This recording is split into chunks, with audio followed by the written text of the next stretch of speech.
میں تو پہلے دن سے یہی کوشش کر رہا تھا کہ یہاں پہ آؤں. میں آ بھی چکا تھا، لیکن مجھے کچھ ایسے تھریٹس ہیں کہ ہر روز اور ہر وقت مجھے ملنا میرے لیے دشوار ہے.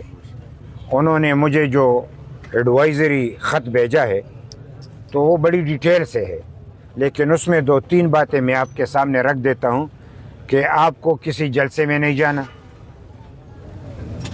اور جلسے میں جاؤ گے تو اس کی آپ انتظامات یعنی ایسے کریں گے کہ اپنے پیسوں سے، یعنی خود، یعنی حکومت نہیں، میں خود پارٹی یہ بندوبست کرے گا کہ وہ علاقہ محفوظ ہے، اور کسی دہشت گردی کا اگر کوئی خطرہ ہے تو اس کو روکنے کے لیے ہم انتظامات کریں گے. پولیس کو بھی باخبر کریں گے کہ وہ بھی آئے اور ہم خود بھی اس کے انتظامات کریں. پھر مجھے تقریر میں کچھ ایسی بات نہیں کرنے کے لوگوں کو برا لگے، سوشل میڈیا پہ مجھے ایسی بات نہیں کرنے کے لوگوں کو برا لگے. اکثر لوگوں کو یہ ایسی بات بری لگتی ہے کہ جب میں دہشت گردی کے خلاف بات کرتا ہوں تو ان کو برا لگتا ہے. آج اگر ہمارے لکی مروت میں مسجد کے سامنے خودکش دھماکہ ہوا ہے تو کیا میں اس دھماکے کی بات نہیں کروں گا؟ اور اس بات کروں گا تو یہ کہتے ہیں یہ غلط ہے. خودکش نے ہمارے لوگوں کو اڑا دیا، وہ ٹھیک ہے. مسجد کا احترام نہیں ہے، وہ ٹھیک ہے. ہمارے نمازیوں کو شہید کیا، وہ ٹھیک ہے. لیکن جب ہم بات کرتے کہ یہ غلط ہے، ایسے بندے کا تو نہ کوئی ایمان ہے اور نہ کوئی عقیدہ ہے. اگر خدا کے گھر کے سامنے ایسا واقعہ ہوتا ہے تو پھر اس کا لازمی طور پہ کسی اور سے واسطہ ہوگا. لہٰذا اس بنیاد پہ مجھے ایک لمبی لیٹر ملی ہے، اور وہ لیٹر پولیس کی طرف سے ملا ہے، اور مجھے کافی دنوں سے زبانی ایسی اطلاعات آ رہی تھی، لیکن یہ ریٹن مجھے ملا ہے. تو اس بنیاد پہ میں خدا کے فضل و کرم سے میرا عقیدہ مضبوط ہے. میرا بیٹا بھی جب شہید ہوا تو مجھے یہ بات کہی گئی کہ آپ نہ جائیں.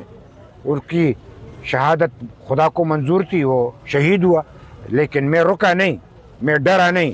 آج بھی خدا کے فضل و کرم سے اگر میری یہیں پہ زندگی کا خاتمہ ہے تو آپ کے سامنے یہاں پہ میں مر جاؤں گا، شہید ہو جاؤں گا. زندگی تو آنی جانی چیز ہے، لیکن جب ڈروں گا تو یہ میری بے غیرتی ہوگی. نہ ڈروں گا نہ جھکوں گا. لیکن اس بنیاد پہ کہ چونکہ یہ مجھے اس طریقے سے چھوڑنے نہیں دیتے تو میں اپنا طریقہ آزما کے لوگوں تک پہنچنے کی کوشش کرتا ہوں. تو میرے صحافی حضرات سے یہ گزارش ضرور ہے کہ چونکہ آپ میرے نوشیرہ کے ہیں، اور یہ بات میں نے از خود کسی سے اس طریقے سے نہیں کہی، لوگوں کو پتہ ہے، اخبار میں آ چکا ہے، ایسا نہیں ہے کہ نہیں ہے. آپ ذرا اس کو تفصیل سے کہ ایک نوشیرہ میں کل کے میں لوگوں کے لیے دعا کے لیے جاتا ہوں، شادی بیاہ کے لیے جاتا ہوں، غم میں شریک ہوتا ہوں، ایسے واقعات ہوتے تو آپ اس زبان کو بھی خاموش کرنا چاہتے، تو آپ یہ بات بھی سننا گوارا نہیں کرتے. تو یہ بات میں اس کی بھی شدید مذمت کرتا ہوں، اور آپ لوگوں سے معافی کا طلبگار ہوں کہ چونکہ میں معافی اس لیے چاہتا ہوں کہ آپ میرے اپنے ہیں.